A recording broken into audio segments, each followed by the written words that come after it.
ਰਾਜ ਸਭਾ ਦੇ ਸਪੀਕਰ ਵੈਂਕਈਆ ਨਾਇਡੂ ਭਾਵੁਕ ਹੋ ਗਏ ਨੇ। ਉਹਨਾਂ ਵੱਲੋਂ ਕੱਲ ਦੀ ਘਟਨਾ ਦਾ ਜ਼ਿਕਰ ਕਰਦਿਆਂ ਉਹ ਭਾਵੁਕ ਹੋਏ ਨੇ ਤੇ ਉਹਨਾਂ ਨੂੰ ਬਹੁਤ ਦੁੱਖ ਹੋਇਆ, ਜਿਸ 'ਚ ਉਹਨਾਂ ਦਾ ਕਹਿਣਾ ਹੈ ਕਿ ਜੋ ਹੋਇਆ ਲੋਕਤੰਤਰ ਦੇ ਵਿੱਚ ਸਭ ਤੋਂ ਸ਼ਰਮਨਾਕ ਕਾਰਜ ਹੈ। ਵਿਰੋਧੀ ਧਿਰ ਸੰਸਦ ਦੀ ਮਰਿਆਦਾ ਭੁੱਲ ਗਈ ਹੈ। ਅਜਿਹਾ ਨਹੀਂ ਹੋਣਾ ਚਾਹੀਦਾ ਸੀ। ਅੱਜ ਵੀ ਕਾਫੀ ਹੰਗਾਮਾ ਹੋਇਆ ਤੇ ਅੱਜ ਦੀ ਕਾਰਵਾਈ ਵੀ ਮੁਲਤਵੀ ਕਰ ਦਿੱਤੀ ਗਈ। ਬੀਤੇ ਦਿਨ ਵੀ ਉਹਨਾਂ ਵੱਲੋਂ ਹੰਗਾਮੇ ਨੂੰ ਸ਼ਰਮਨਾਕ ਦੱਸਿਆ ਗਿਆ ਸੀ। ਜ਼ਿਕਰਯੋਗ ਹੈ ਕਿ ਕੱਲ ਖੇਤੀ ਕਾਨੂੰਨਾਂ ਦੇ ਖਿਲਾਫ ਸੰਸਦ ਦੇ ਵਿੱਚ ਜ਼ਬਰਦਸਤ ਹੰਗਾਮਾ ਹੋਇਆ। ਵਿਰੋਧੀ ਪਾਰਟੀਆਂ ਵੱਲੋਂ ਨਾਅਰੇਬਾਜ਼ੀ ਕੀਤੀ ਗਈ ਤੇ ਉੱਥੇ ਹੀ ਕਾਂਗਰਸੀ ਸਾਂਸਦ ਪ੍ਰਤਾਪ ਸਿੰਘ ਬਾਜਵਾ ਵੱਲੋਂ ਖੇਤੀ ਕਾਨੂੰਨਾਂ ਦੀ ਕਾਪੀ ਸਪੀਕਰ ਵੱਲ ਸੁੱਟੀ ਗਈ, ਜਿਸ ਤੋਂ ਬਾਅਦ ਜ਼ਬਰਦਸਤ ਹੰਗਾਮਾ ਹੋਇਆ ਸੀ ਤੇ ਜਿਸ ਨੂੰ ਦੇਖਦਿਆਂ ਰਾਜ ਸਭਾ ਦੇ ਸਪੀਕਰ ਵੈਂਕਈਆ ਨਾਇਡੂ ਭਾਵੁਕ ਹੋ ਗਏ ਨੇ ਤੇ ਇਸ ਨੂੰ ਨਾਇਡੂ ਨੇ ਸ਼ਰਮਨਾਕ ਕਾਰਾ ਦੱਸਿਆ।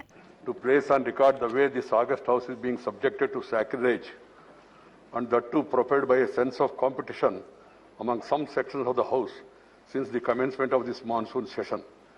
Everything said or done violating, hurting or destroying this sacredness of any place amounts to an act of sacrilege.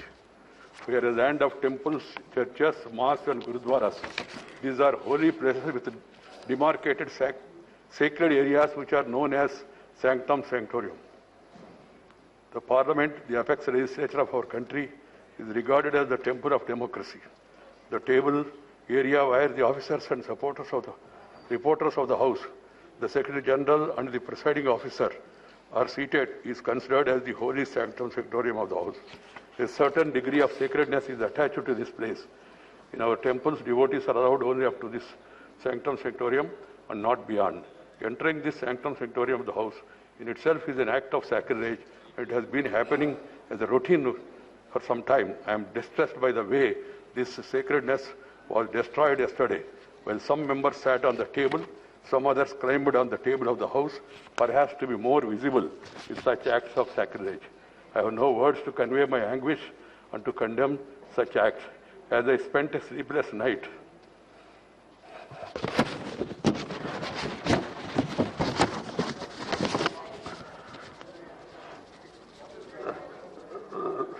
last night, I struggled to find out the provocation or reason for forcing this August House to hit such a low yesterday.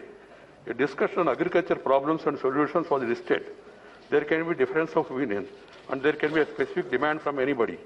They could have discussed it in the House, protested and voted against this thing. And you have got every right, members have got every right to demand for it withdrawal also.